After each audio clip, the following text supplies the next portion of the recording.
Dale. Sí, ahí los dejo. Cualquier cosita estoy Bueno, por acá dando vueltas. muy buenas tardes a todos. Eh, Nosotros vimos en las dos charlas que tuvimos el desarrollo de la comunidad internacional. Porque en alguna medida algunos entendemos que el derecho es reflejo de una situación social determinada. No es lo mismo bueno, esto es casi una verdad de perogrullo. Perdón, estoy silenciando el teléfono. Una verdad de perogrullo, pero en última instancia no deja de ser importante señalar que para algunos el derecho responde a una situación social determinada. Y lo mismo el derecho internacional. Decíamos cuando hablábamos del desarrollo histórico que las teorías que empezaron a explicar el cumplimiento, o intentaron explicar el cumplimiento del derecho internacional, en alguna medida se nutrían de aquellas características iniciales o características primarias que tenía el derecho internacional clásico, y reconocían, digamos, intentaban explicar el cumplimiento del derecho internacional desde aquella perspectiva. Si se quieren, los Profe, primeros autores... Sí, ¿alguien quería decir algo? sí, hay algunos alumnos diciendo que querían entrar. Ah, ahí sí que estamos en un problema. David, ¿estás escuchando? Ya les di acceso a Ahí, todos. ahí está, ahí Ah, está. listo. Gracias. Ya les di acceso a todos. Acá estoy controlando. Perfecto, perdón.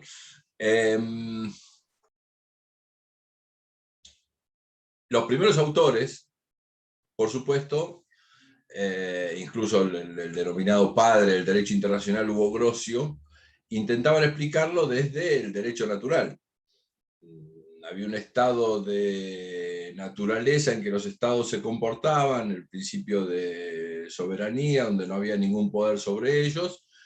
En última instancia, desde este estado de cosas y regidos por un orden de la naturaleza, los estados debían comportarse y cumplir el derecho internacional. Esta era la primera explicación de algunos autores. Hugo Grocio, Vitoria, Francisco Vitoria y demás, los iniciales autores del derecho internacional. Luego vienen los autores del positivismo, y los positivismos tienen varias vertientes que intentan explicar. En primer lugar, los voluntaristas.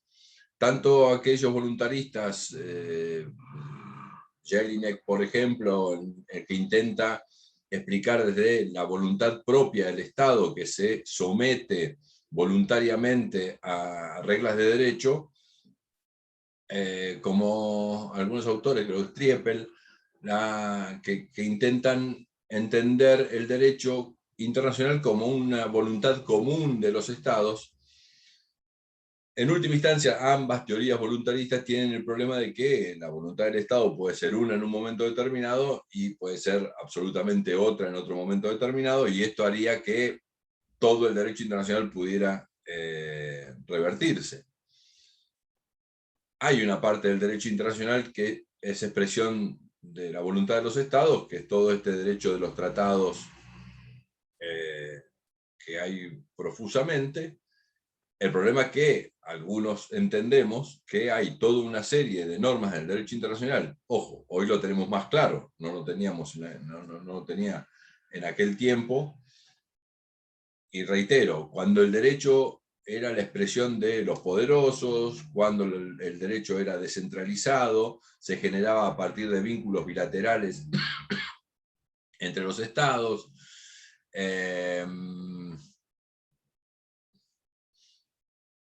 la explicación del voluntarismo tenía alguna fuerza explicativa, para decirlo de alguna forma. Los autores italianos que arrancan con Ancelotti, que explica el cumplimiento del derecho internacional a partir del Pacta Sunt Servanda, que en última instancia es más o menos parecido a lo que decíamos antes, ¿no? Que los estados se comprometen en tratados y por eso deben cumplirlos.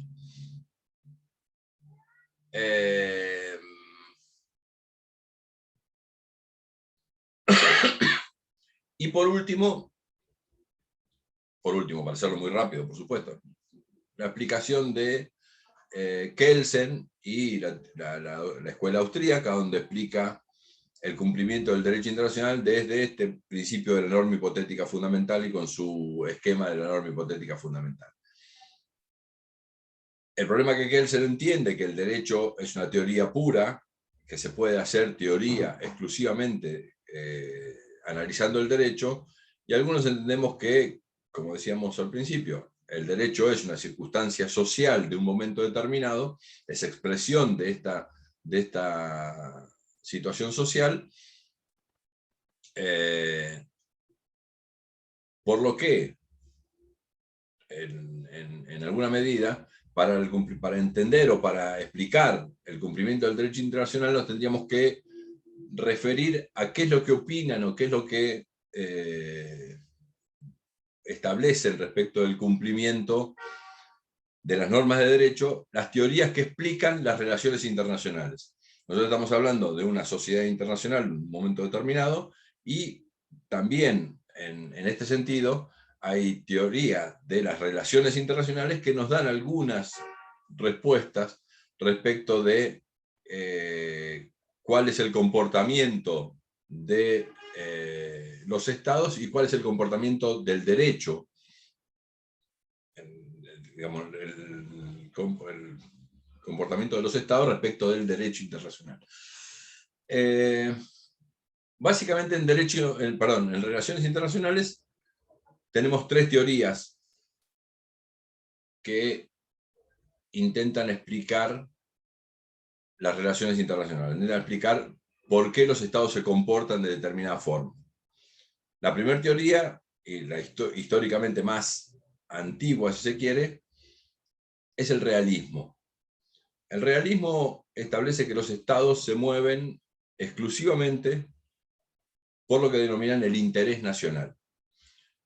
Todos los estados tienen la vocación de aumentar su poder en este conglomerado global que existe, y en esa búsqueda de aumentar su poder, el comportamiento está dirigido exclusivamente a lo que se denomina el interés nacional, o lo que se define como el interés nacional. Por supuesto que para los autores que adhieren al realismo, poca importancia tiene el derecho, porque si las relaciones internacionales son exclusivamente una relación de poder, no hay ningún lugar que otorgarle a las normas jurídicas para determinar cuál va a ser el comportamiento de los estados. Entonces el realismo poca relevancia en última instancia le da al derecho en el comportamiento o para explicar el comportamiento de los estados. Desde la otra punta del realismo tenemos lo que se denomina el idealismo.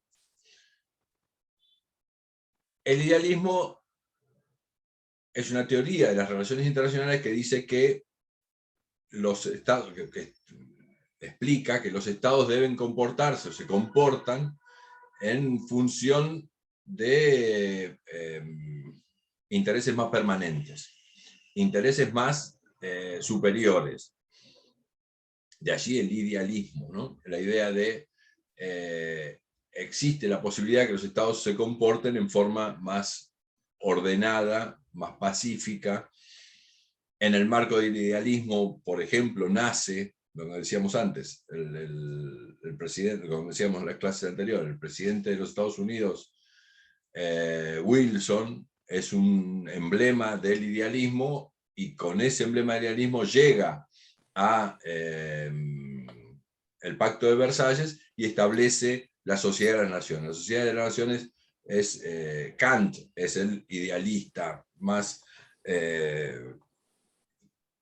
típico, digamos, y dice que, bueno, nada, generemos normas para que los estados se comporten conforme a esas normas. Alguien puede decir que, como decíamos también en su momento, el Congreso norteamericano le respondió con realismo, diciendo, señores, eso de las normas para Europa nada más es un problema de Europa, y se desvinculó de esa cuestión, pero en última instancia la vocación de poner en marcha el Pacto de Sociedad de las Naciones es, digamos, este planteo de un típico idealista como era Wilson.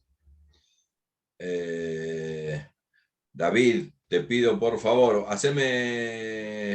generame como host, o hay gente que está esperando supuestamente. Hay que empezar temprano porque no lo tenemos Marcelo. David, ¿estás por ahí? No, no está por ahí, David. Ya los admití. Gracias. No, haceme como, habilitame como host. Y a ver si lo puedo hacer yo después, por si vienen más.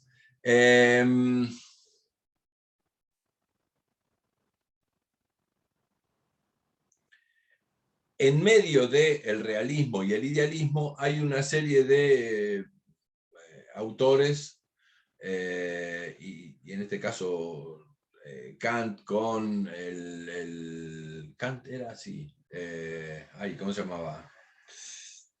El texto de...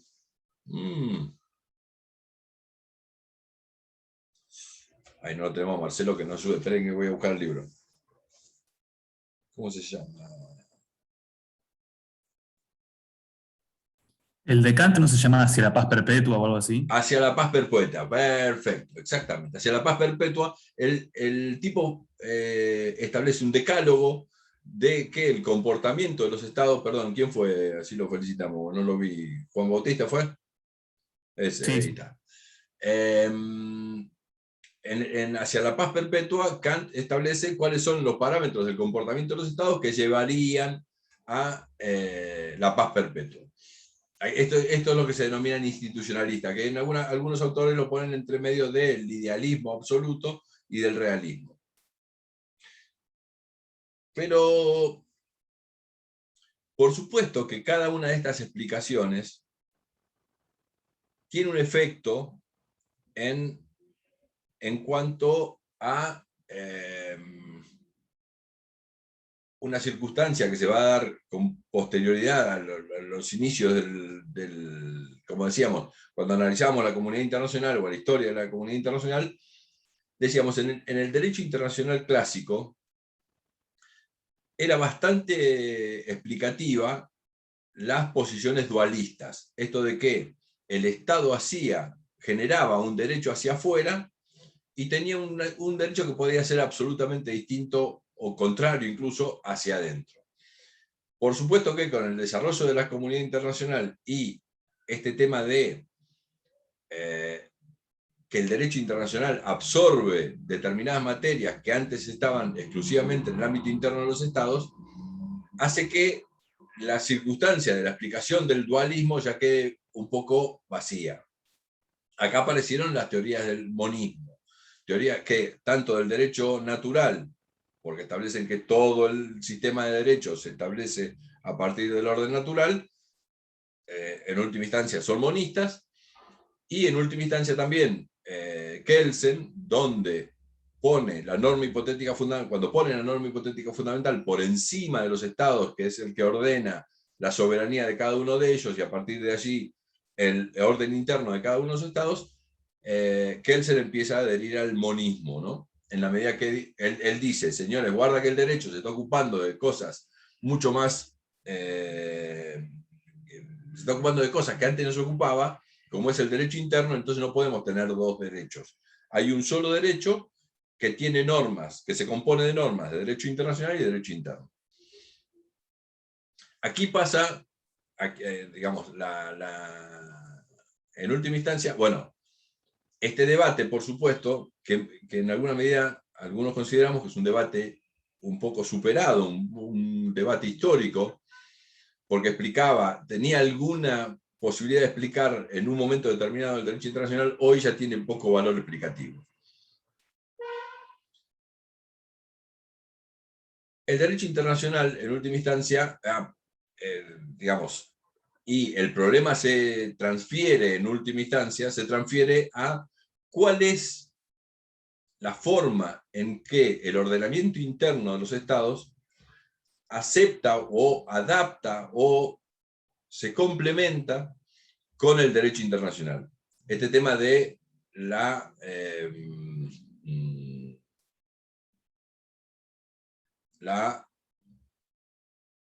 vinculación del derecho interno con el derecho internacional. Y aquí aparecen también, otra vez, la discusión entre monismo y dualismo y cómo es el tema este de la incorporación. De alguna manera, incorporación o adaptación. Algunos autores hablan de adaptación del derecho internacional, del derecho interno al derecho internacional. En última instancia, ¿por qué decimos que que esta discusión está un poco perimida? Porque ningún estado de la Tierra adopta un sistema estrictamente dualista y ningún país de la Tierra adopta un sistema estrictamente monista. En todos los casos vamos a desembocar en alguna norma del derecho constitucional de cada uno de los estados que establece cuál es el mecanismo de incorporación de esas normas internacionales. Y en este sentido adopta un carácter bastante importante, o a mí me gusta seguir en este punto, a un autor que es Benedetto Conforti, que plantea, dejemos ya la discusión del monismo y del dualismo, y lo que tenemos que analizar es la forma en la que el derecho interno incorpora al derecho internacional. Y él dice, básicamente hay dos formas. Una forma es la incorporación ordinaria y otra forma es la incorporación especial. La forma de incorporación ordinaria es la redacción, la enunciación, la disposición de una norma interna que replique, reitere, digamos, reproduzca, para decirlo más claramente, reproduzca aquella norma internacional que se quiere incorporar. Este es el mecanismo ordinario. Esto es, la República Argentina genera, digamos, o para hacerlo más complejo, una disposición de las Naciones Unidas. Imagínense en el marco del capítulo 7º de la Carta de Naciones Unidas, donde tiene valor, no me acuerdo si era el 6º o el 7º, que tenía el 7º, que tiene el Consejo de Seguridad, dicta normas de carácter obligatorio para los estados, y la República Argentina dicta una norma que reproduce aquella norma de derecho internacional. Esta es una incorporación de carácter ordinario. Entonces yo lo que tengo en el marco interno de la Argentina es una norma del derecho argentino que en alguna medida, me lo puede decir en los fundamentos, me puede decir en alguna referencia, pero me está replicando, reproduciendo la norma de derecho internacional. El otro sistema, que es un sistema más común, en alguna forma, y que tiene un mayor respeto del derecho internacional, es el procedimiento de incorporación especial, donde la norma de derecho interno, lo único que tiene como finalidad es el reconocimiento. Acuérdense que en la primera parte, cuando hablé del mecanismo ordinario, hablé de reproducía la norma internacional. Y acá estamos en una norma de derecho interno que la única finalidad que tiene es que se respete en el ámbito interno del Estado aquel derecho internacional, que se reconozca en el ámbito interno aquel derecho internacional.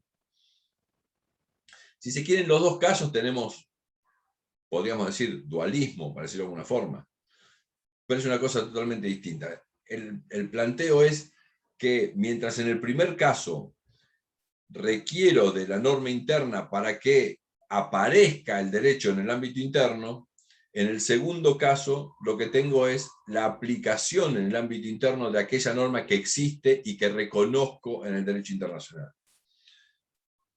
¿Cuál es una diferencia de estos dos mecanismos que son... Perdón, ¿cómo sería el ejemplo de la segunda? Un ejemplo de la segunda, voy a ver si lo hacemos entre todos. ¿Alguien sabe cómo se incorporan los tratados internacionales al derecho argentino? ¿Se acuerdan ustedes de ese derecho Lo del pacto internacional? federal. Si hay que terminar el federal, no me acuerdo bien. Bueno, ese, pacto, sí, acto jurídico complejo o acto federal. Acto federal, sí, claro. Acto federal complejo, decía el fallo del 48, creo que es de la Corte. Pero, Ricardo, sí, perdóname. Si no te llegan a contestar esa pregunta, queda Los grabado. no, Porque queda hay que grabado. matarlos. Así, Ya, sí, directamente. por eso pues lo explicó él, lo había explicado él. Ah, bueno, A menos que sea bueno. derecho penal, a menos que sea derecho penal, porque ahí creo que lo aprueba el Congreso, pero si no, después lo tiene que ratificar el Poder Ejecutivo. Siempre lo aprueba el Congreso. No sé qué dijo, no sé lo que dijo David, pero siempre lo aprueba el Congreso. 67 No, inciso me confundí, yo lo tengo que chequear bien. 22. Pero... Todas las bueno, viene el tratado, viene suscrito por el Poder Ejecutivo. Ingresa al Parlamento, bueno, a nuestro Congreso, no es un Parlamento, el Congreso. El Congreso aprueba o desecha en los términos del artículo 67, inciso 22. 67, inciso 22, ¿no? 75, inciso 22. 75, inciso 22, perdón. En función del artículo 75, inciso 22. Aprueba los tratados, el Congreso aprueba o desecha tratados. Con esa aprobación legislativa, el Poder Ejecutivo lo ratifica. Ratifica. Y obliga al Estado frente a los derechos internacionales. Cuidado, sí, porque el acto jurídico complejo es justamente eso. Claro, que lo ratifique federal, el Poder Ejecutivo. Son los dos actos. Sí, bueno, los dos órganos intervienen, sí. Exactamente. Obvio. Son los dos órganos conjuntamente generan lo que en derecho internacional se denomina la ratificación. Cuando el derecho internacional habla de ratificación, nosotros estamos hablando de acto jurídico complejo de estos dos órganos. Yo siempre, cuando daba derecho internacional, les explicaba. En el año 2003, cuando llegó Kirchner al... ahora me puedo olvidar porque me olvidaba un poco la fecha. Cuando Kirchner llega al gobierno, se encuentra en un cajón la Convención Interamericana ¿cuál era la Convención Interamericana contra la Tortura? Creo que es la Convención, no, es anterior. No, pará, ¿cómo se llama?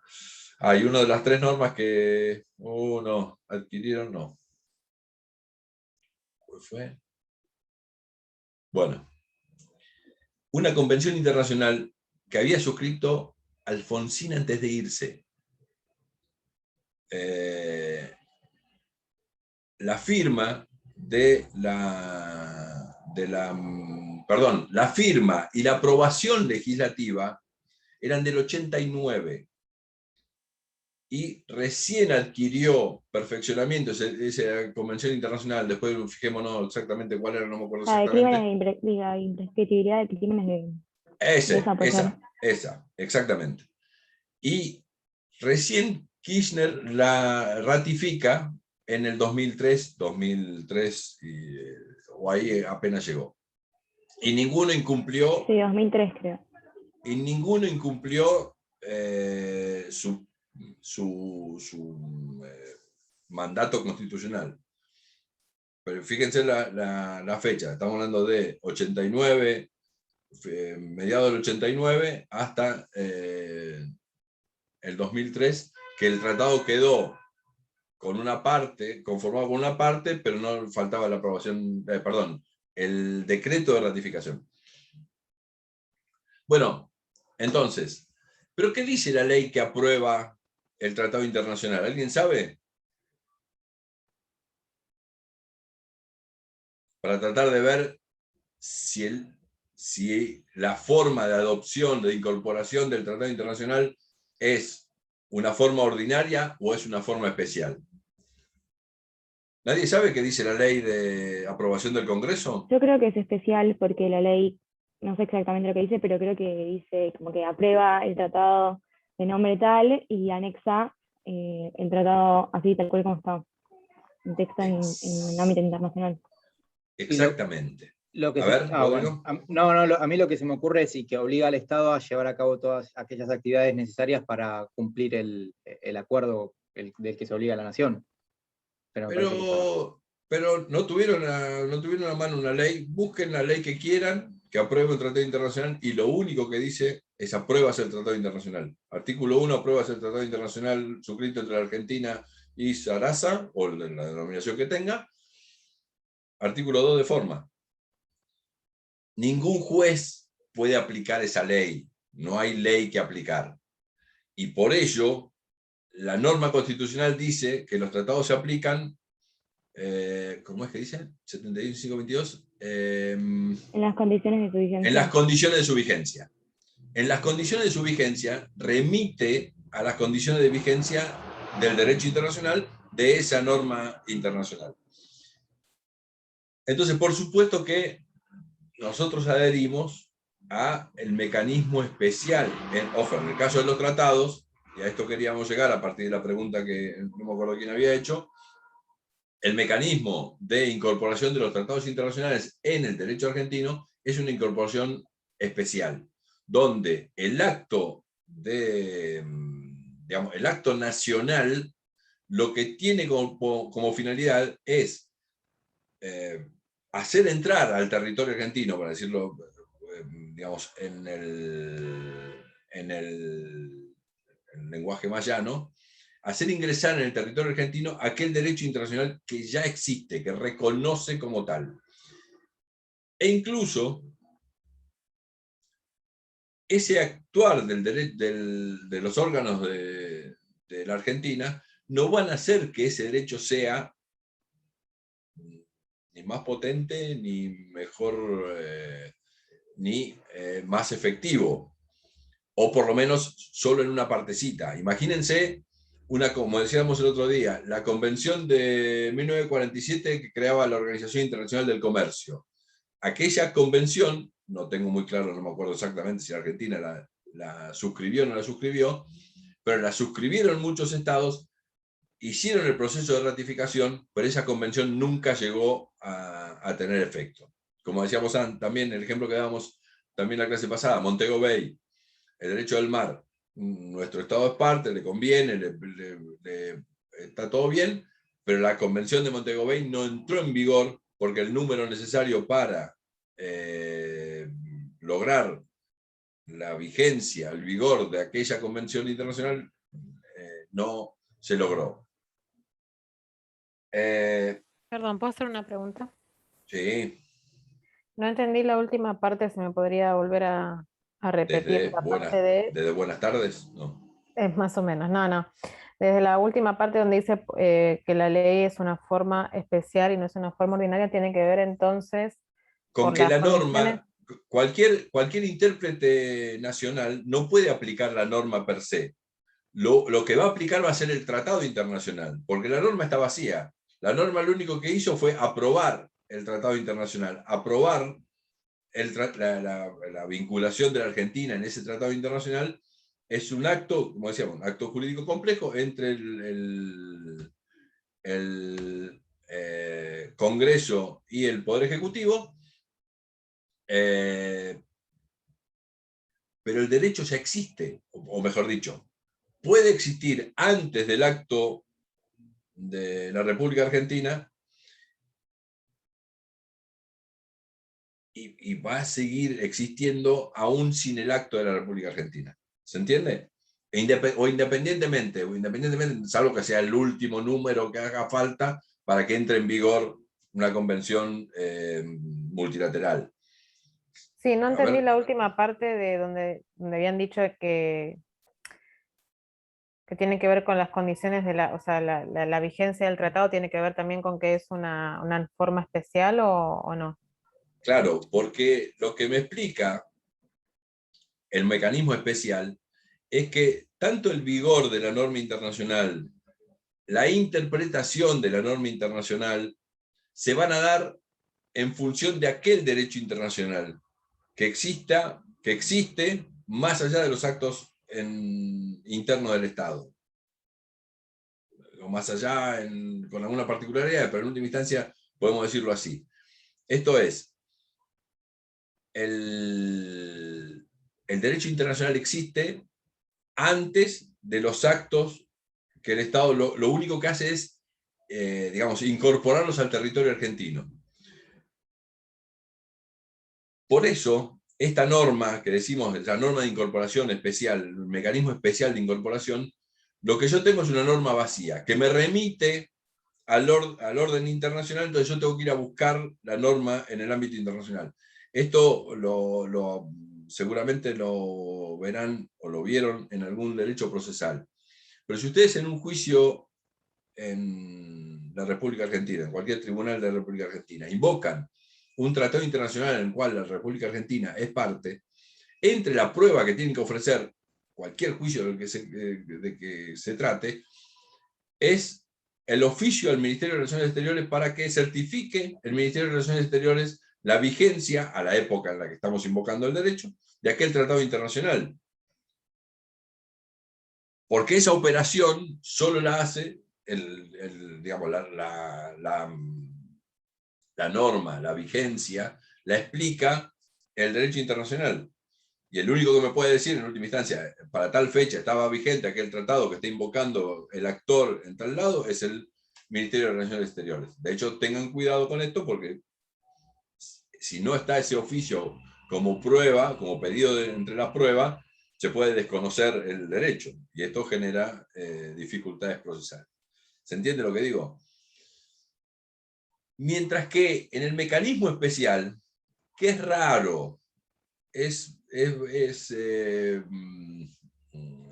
raro verificar, no tanto, pero en alguna medida es más raro la existencia de incorporación por norma de derecho ordinario. Como la norma interna me está reproduciendo el derecho internacional, cualquier modificación que se produzca en el ámbito del derecho internacional, yo tengo que salir corriendo a cambiar la norma interna. ¿Se entiende cuál es la diferencia? Si yo tengo una norma que lo único que me dice es que reconoce ese derecho internacional, yo voy, busco, bueno, ese tratado, no, mira, fue modificado por aquel otro tratado y después fue modificado por el otro tratado, listo. Yo lo agarro en las condiciones de la vigencia en el momento que yo lo necesito tomar. Mientras que si yo tengo una norma interna que me reproduce el derecho internacional, yo tengo que ir cambiando esta norma interna cada vez que se me modifica el derecho internacional. ¿Se entendió? Incluso si cae aquel tratado internacional que la norma argentina aprueba mediante una ley, no pasa nada. Yo no tengo que ir a salir a modificar la ley. Porque cuando el intérprete o el juez o el que sea tiene que ir a tomar esa norma, resulta que la norma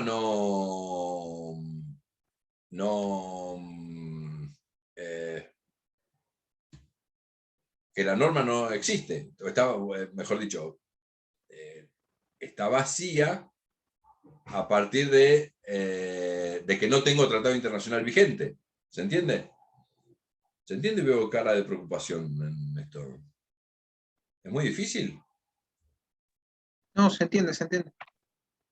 Bueno, parece muy bien.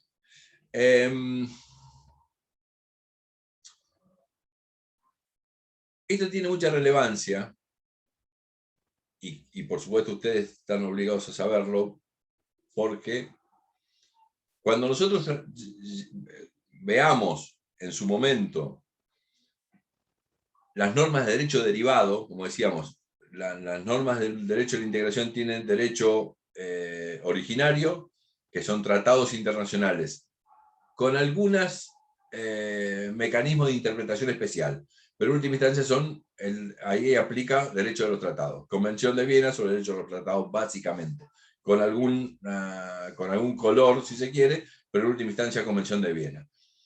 Cuando hablamos del derecho derivado, en el derecho de la integración, nosotros vamos a ver que el Estado se compromete a formular alguna norma, y el mecanismo que utilice el Estado para formular la norma es sumamente importante. Nosotros tenemos una historia en el Mercosur, 1991 en adelante, cuando nace el Mercosur. En muchos casos al principio no se sabía, no se tenía mucho conocimiento de cuál era el mecanismo y cuál era la mejor forma de incorporar ese derecho al Mercosur.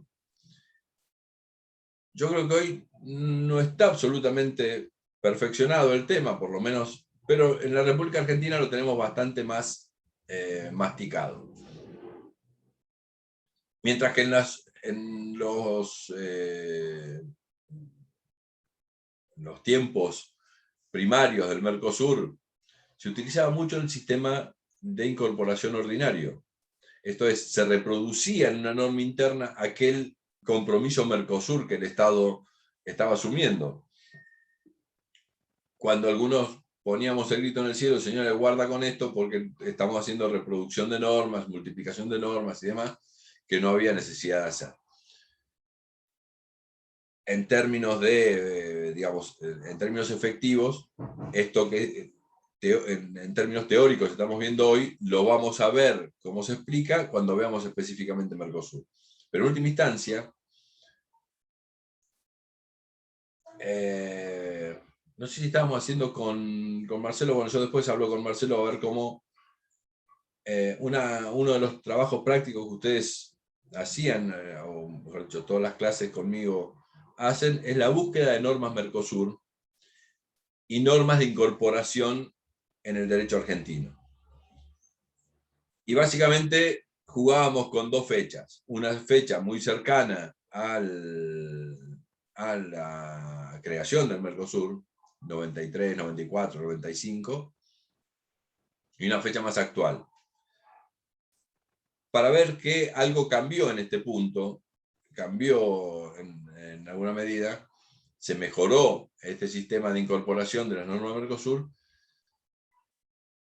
pero siempre existe alguna dificultad con algún punto donde el que tiene que dictar la norma nacional se va un poquito del marco y genera alguna afectación, alguna parte de la norma, se considera derecho, mejor dicho, incorporación ordinaria. En general, se ha aprendido bastante y en general, a ver, ¿por qué sucede esto? Porque no es el Congreso el que incorpora las normas Mercosur al ámbito interno. La mayor parte de las normas Mercosur se incorporan por actos del Poder Ejecutivo. Actos del Poder Ejecutivo que pueden significar resolución del Ministerio, decisiones administrativas, decreto del Poder Ejecutivo, resoluciones de órganos descentralizados, lo que a ustedes se les ocurra, con lo cual hay cientos de órganos llamados a dictar normas de incorporación del derecho del Mercosur. Por eso lo disímil de cada una de esas normas. ANMAT, ANSES, digamos, los órganos casi que se les ocurran, lo vamos a ver en su momento, pero ¿por qué? Porque el órgano que es competente en el ámbito nacional para dictar la medida que se modificó en el ámbito del Mercosur es aquel que tiene la capacidad interna de producir la norma de incorporación. Dejémoslo ahí, lo vamos a ver con más detalle cuando veamos Mercosur. Pero por eso, como hay cientos de órganos llamados a dictar normas de incorporación, el orden o tardó bastante tiempo, casi 10 años diría yo, en homogeneizarse la forma de incorporación de la norma Mercosur. Y yo digo, aún hoy hay normas que son confusas. ¿Y por qué digo por qué la importancia de esto? Porque si yo tengo un mecanismo ordinario de incorporación, yo tengo una norma perfecta en términos del derecho argentino, un órgano que es competente, una norma que está dentro de sus competencias, sus capacidades, y el firmante es el adecuado, resulta que yo tengo norma en el derecho interno. Y si yo soy intérprete, lo único que tengo que hacer con esa norma es aplicarla. En el caso de una norma vacía, como decíamos antes, lo que tengo que ir a buscar es las condiciones de su vigencia. Y ahí, en última instancia, se está respetando el origen histórico de la norma. Cuando yo firmo un tratado bilateral, imagínense ustedes, yo firmo el tratado bilateral es porque el otro lo está firmando. Mi interés es que el otro lo suscriba y lo cumpla tal cual lo estoy suscribiendo yo Estado, República Argentina, para decirlo de alguna forma. Y en última instancia, eso es lo que se respeta si yo lo incorporo mediante un procedimiento especial y lo que está definido es aquel derecho internacional que se suscribió. Ahora, si yo dicto una norma interna que interpreta a mi gusto aquel compromiso internacional que asumí, imagínense que en el Mercosur hay 4 o 5 estados que están acordando normas de comportamiento para los 5 estados, y cada uno está pensando en el cumplimiento de la norma por parte del otro. Con lo cual, si yo cuando incorporo la norma al derecho interno, la incorporo con interpretaciones particulares, con mecanismos nacionales, estoy tergiversando aquel origen de la norma de la que estoy llamado a incorporar. ¿Muy complejo esto? Bueno, hay un artículo que creo que está en la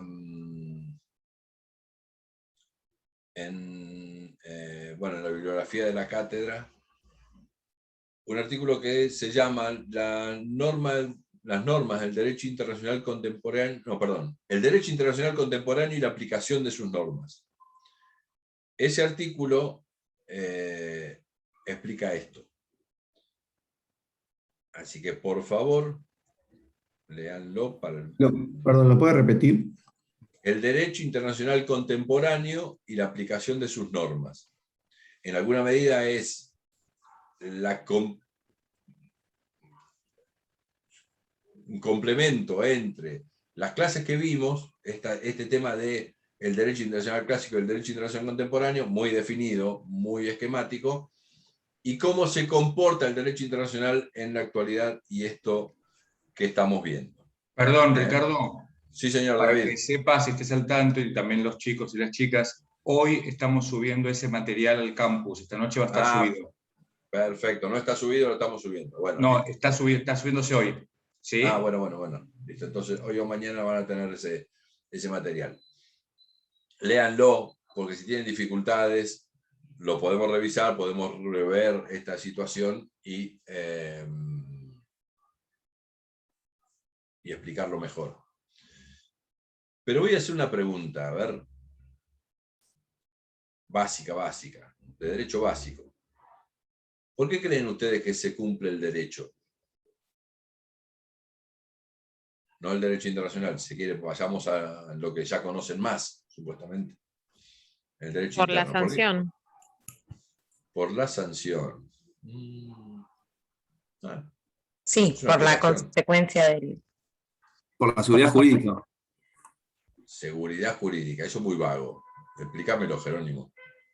Porque yo espero que al cumplir el derecho, por ejemplo, un contrato, la otra parte también se comporta de la misma forma, y de esa forma yo obtener lo que busqué cuando entré a contratar, digamos. Eso no es seguridad jurídica, que es una cosa media. Eso es, digamos, una explicación más racional. Eso es cierto.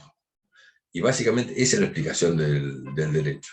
Yo les hago, vamos a hacer un jueguito que hacemos siempre. ¿Están todos atentos? Traten de poner cámara así le veo las caras a la mayor parte que pueda.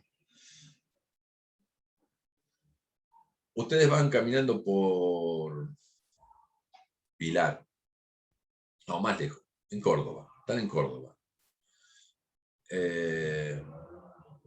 Hay una fiesta muy importante en un campo. Ustedes están caminando por el campo y hay una fiesta de mucho dinero en ese campo. En la puerta, es la primera vez que se graba esta parte de la clase, así que va a ser... en la puerta del campo, en la tranquera, lejos, bien lejos de donde se está generando la fiesta, hay un montón de autos. Autos muy caros, que ustedes a simple vista lo ven y están abiertos. Y si agudizan el ingenio, ven que hasta alguno tiene la llave puesta. En el auto hay ropa cara, tapados de piel, imagínense. Camperas muy importantes para los chicos, los tienen.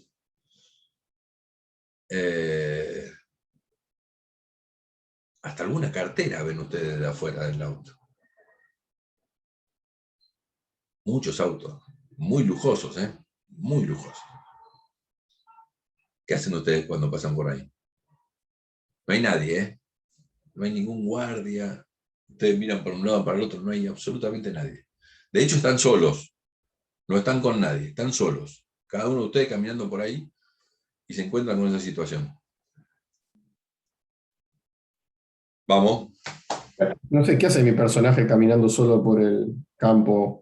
No es un personaje, sos vos, Franco. Vos sos el que está Bueno, porque yo estoy solo caminando por el campo en un lugar de gente de plata viendo los autos, siento que estoy para robar por ahí, pero bueno, no sería... No es lo que yo haría. No es lo que yo haría, pero quiero... Ah, bueno. No, ¿qué haces? Sigo caminando donde hay que ir, yo qué sé. Yo sigo a donde tengo que ir. A ver. ¿Alguien más?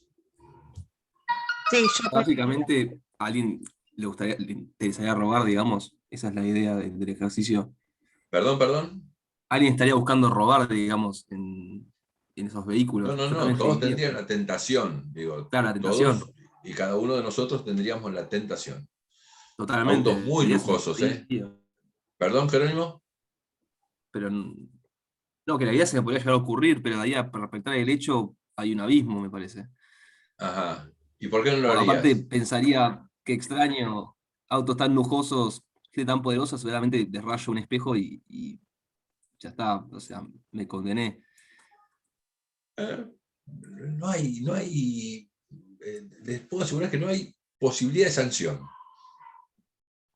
No, pasa que No no lo sanción, haríamos. pero represalia quizás.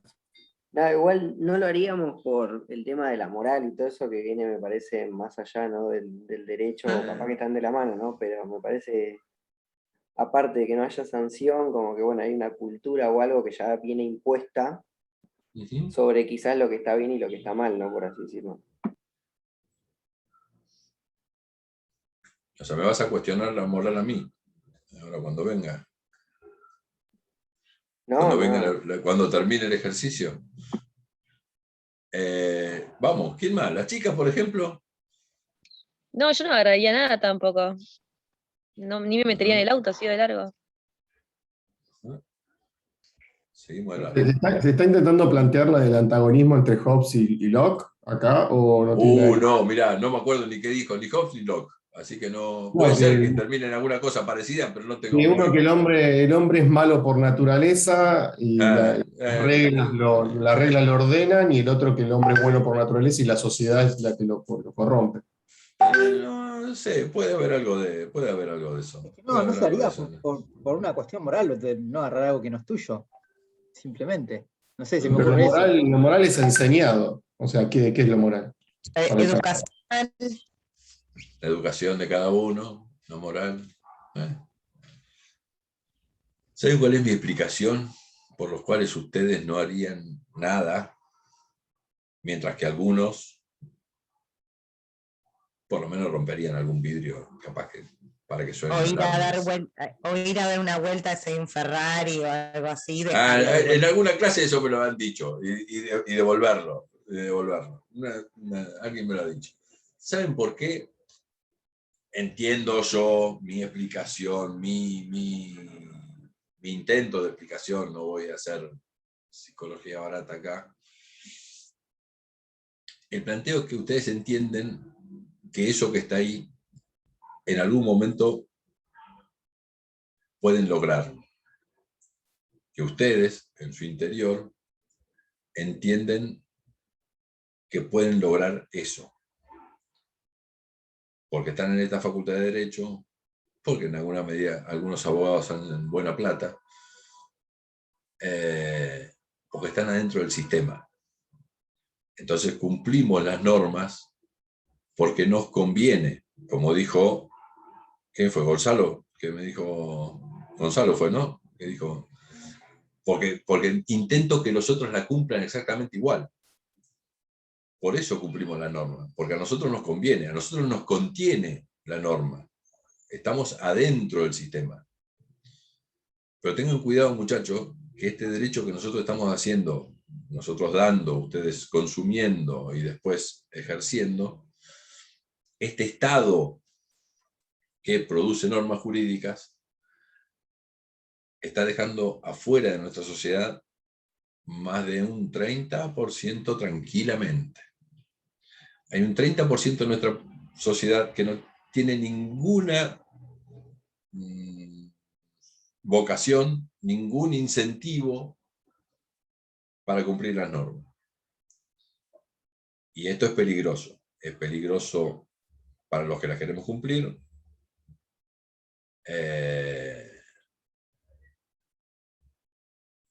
Y es peligroso para la democracia, en última instancia.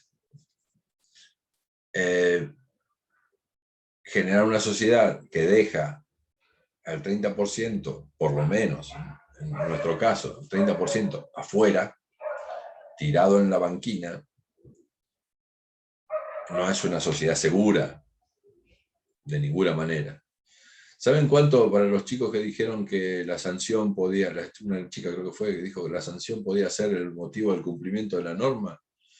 En la provincia de Buenos Aires se condena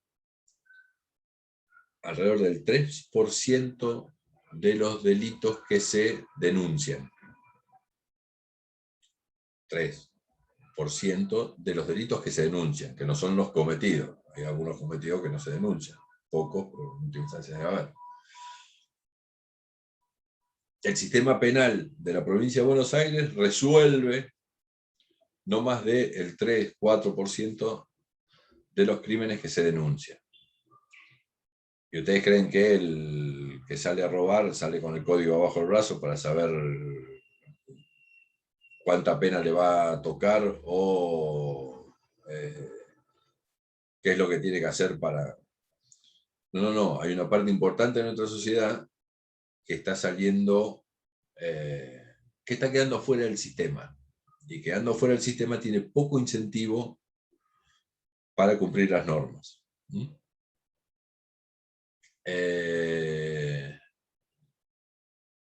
Nada, intentemos hacer una sociedad, porque después nos metemos en countries, cerramos las...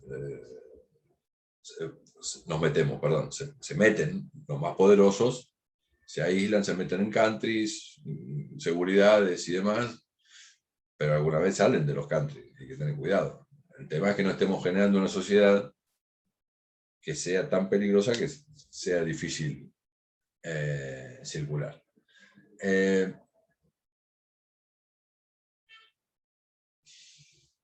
Piénsenlo. no, con esto no hago adoctrinamiento, para que no se quede. No hago adoctrinamiento, intento discutir en serio. Por supuesto que esta parte no se toma en los parciales, pero tengan en cuenta la respuesta que fue, creo Gonzalo fue que dijo, no, nosotros cumplimos la norma porque queremos que los demás la cumplan. Porque nos sentimos contenidos en la norma. La norma representa en alguna forma el estado de sociedad que yo quiero. Pero guarda, porque hay una parte importante de nuestra sociedad que no está adentro de esa norma, que no se siente bien con el sistema institucional, sistema político, institucional, jurídico que estamos construyendo. No lo estamos conteniendo. Y esto también forma parte del problema. Yo no digo que la pobreza sea nada más lejos de mi intención, intentar explicar la delincuencia por la pobreza. Me parece una locura, no es así. Pero cuidado, cuando generamos este tipo de sociedades tan excluyentes, son un caldo de cultivo para la existencia de delincuencia. Mejor dicho, para poca propensión al cumplimiento del derecho. Y si pensamos que en la cúspide, o tenemos idea de que en la cúspide de arriba también hay una parte importante, una partecita, le dice el dibujito de una porcioncita de gente que se ve tentada a incumplir el derecho porque puede, o porque no le tiene miedo a la sanción, porque puede pagar la multa de tránsito sin inconveniente cuando le viene, o puede pagar la multa porque vive en un country que no está declarado y cuando viene, nada, lo paga. Por arriba también hay una partecita chiquita que es propensa al incumplimiento, pero aquellos porque pueden. En general, los que más tienen, no voy a hacer una generalización de ese tipo. El derecho está constituido para la gran mayoría. El derecho, esta forma de ver el derecho de que lo cumplimos porque nos interesa que los demás lo cumplan, es importante porque contiene las grandes mayorías. Pero cuidado, porque tenemos malos ejemplos por arriba y porque tenemos una sociedad que está dejando afuera mucha gente que no tiene muchos incentivos para cumplir las normas que nosotros estamos creando como sociedad. Pueden compartir, pueden no compartirlo. No sé, capaz que después le pedimos la edición de cosas y cortamos este pedazo para no subir, ¿verdad? No me importa. Pero nada, me interesa que mis alumnos tengan escuchen de mí esta posición. ¿Alguno? Franco está desconforme con lo que dije yo. No, a mí me duele la cabeza. Los martes y los viernes son terribles. Me parece que podemos estar hablando muchísimas horas de esto. Ajá. Sí, hoy no las tenemos, pero... No, digo, o sea, que es un tema realmente muy profundo y también requiere cierto análisis individual primero antes de poder compartirlo en público. Y está bueno que se el disparador, pero también... Hagamos lo siguiente, tomémonos 15 minutos de la próxima para analizar esto. Y hoy me voy, porque son las 18 y ya está, una hora. Yo no pude evitar recordar todas las clases de criminología. Me vino Sutherland con la asociación diferencial del aprendizaje, me puse a pensar todas esas cosas. Yo la verdad que eso no lo leí nunca. Te voy a decir, eso fulano no lo leí. Y Sutherland es el que viene a decir que que se aprende a cometer el delito y es el que expone a los delitos de cuello blanco, digamos. Ah, bueno, nada, puede ser. Por eso lo veía como un No. aprendizaje, decía, si vos aprendiste esas cosas como para poder robar el auto, es una cuestión de oportunidad y aprendizaje también. Lo veía por ahí, hay muchas teorías, ¿no? Sí, yo les digo en serio, yo no sé si no rompería un vidrio con un ladrillazo de esos autos costosos que seguramente están hechos en el margencito de la ley, evitando impuestos o con alguna oblea de discapacitados ingresados con está reclutándonos, profesor, sea sincero, está reclutándonos para llevarnos a... No, ¿a dónde? No, a ningún A robar autos. A robar autos, no, a ninguna Sí, a robar manera. autos. No, nosotros estamos conformes, nosotros estamos conformes porque estamos adentro. ¿Paro Sí, la David, grabación dale. por las dudas? No tengo miedo, no tengo... nosotros estamos conformes, nosotros estamos tranquilos, porque nosotros estamos adentro. Comemos todos los días. Bueno, de hecho, perdón, si vamos ahí, de hecho las normas existen para que los que estamos adentro estemos tranquilos de que nuestras propiedades se defienden y que alguien no me puede sacar lo que hice. O sea, tendríamos que estar pensando más en un sistema que incluya a la gente y no tenga ganas de robar, en lugar de generar leyes que nos den tranquilidad en el sentido sistema, que... no digo, capaz que no es nada más exclusivamente, no es nada más que digamos, no es nada más que la ley. Digo, es el sistema político, el sistema jurídico, el sistema institucional de la República que está dejando mucha gente afuera. Y lo que digo no es que sean todos criminales, digo, hay pocos incentivos para cumplir la ley. Nosotros estamos bien, nosotros estamos en el sistema. Vamos a tomar cerveza los viernes a Palermo o no. Digo, podemos ir a comer una vez por mes afuera. Nada, estamos adentro del sistema. Pero cuidado, porque, bueno, a ver, digo, comer afuera, cuando empezaron a abrir los boliches en Palermo, los restaurantes en Palermo, que empezaron a abrir afuera nada más, que empezaron a abrir en la calle, era espeluznante la cantidad de gente que venía a pedir. Era imposible, no sé si ustedes han tenido oportunidad, David, confirmame, era imposible. Nada, encima la pandemia pegó en este núcleo de gente, pegó muy duro. Con lo cual, nada, vos veías con mucha tristeza el pudiente, el que está dentro del sistema tomando una cerveza, que tiene todo el derecho del mundo a estar tranquilo, y el tipo que no tiene para comer, que le viene a pedir una moneda. Entonces, ese contraste social es muy difícil que una democracia se banque con semejante diferencia social, digamos, y acentuándose la diferencia social, que eso es lo más dramático.